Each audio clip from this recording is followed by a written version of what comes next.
Shalom, perkenalkan nama saya Raymond Yamilena dengan NIM 8593555551. Yang pertama, bagaimana filsafat ilmu mengawasi dan memperkuat eksistensi keilmiahan serta nilai-nilai dalam ilmu pendidikan. Filsafat ilmu berperan sebagai dasar berpikir dalam pendidikan.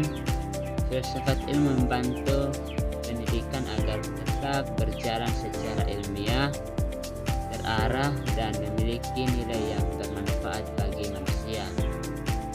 Dalam pendidikan, filsafat ilmu mengawasi apakah suatu pengetahuan benar-benar diperoleh melalui proses yang logis, sistematis, dan dapat dipertanggungjawabkan dengan adanya filsafat ilmu.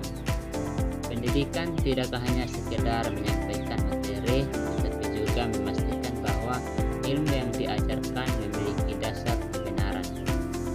Selain itu, filsafat ilmu memperkuat eksistensi ilmu pendidikan karena membantu menjelaskan tujuan pendidikan, metode pembelajaran, dan nilai-nilai yang harus dikembangkan.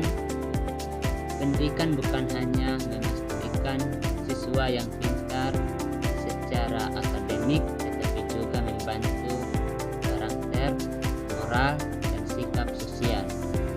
Contohnya, guru tidak hanya mengajarkan matematika agar siswa bisa menghitung, tetapi juga melatih kejujuran, ketelitian, dan tanggung jawab dalam berproses belajar.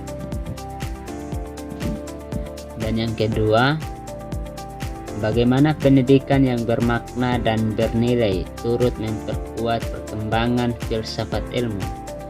Pendidikan yang bermakna adalah pendidikan yang mampu membantu peserta didik memahami kehidupan dan menerapkan ilmu dalam kehidupan sehari-hari. Pendidikan yang bernilai tidak hanya mengejar angka atau nilai ujian, tetapi juga membantu manusia yang berpikir kritis, kreatif, dan beretika. Pendidikan seperti ini mendukung perkembangan filsafat ilmu karena mendorong manusia untuk terus bertanya, berpikir, dan mencari kebenaran. Dari proses tersebut muncul pemikiran-pemikiran baru yang memperkaya ilmu pengetahuan. Misalnya, ketika siswa diajak berdiskusi dan memecahkan masalah sosial di lingkungan sekitar, mereka belajar berpikir kritis dan relatif. Hal ini sesuai dengan tujuan filsafat ilmu yang menekankan pencarian pengetahuan secara mendalam dan rasional. Dengan demikian, pendidikan yang bermakna akan melahirkan generasi yang tidak hanya menerima ilmu, tetapi juga mampu mengembangkan ilmu tersebut.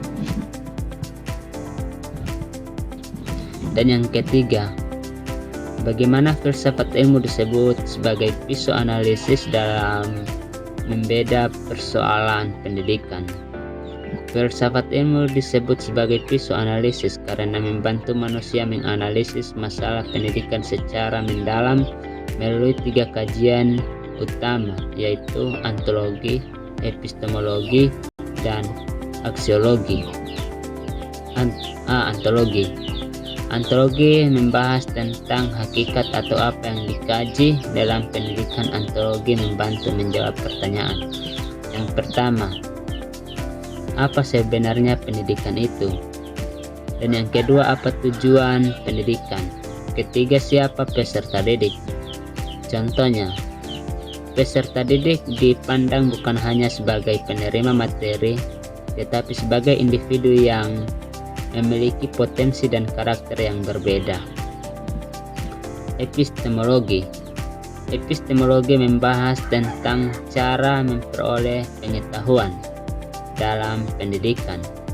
Epistemologi berkaitan dengan metode pembelajaran, cara guru mengajar, dan bagaimana siswa memperoleh ilmu.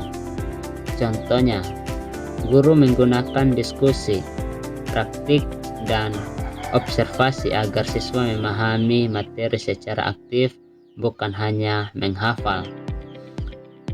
Aksiologi membahas tentang nilai dan manfaat ilmu. Dalam pendidikan, aksiologi melihat apakah ilmu yang diajarkan membawa manfaat dan nilai moral bagi kehidupan.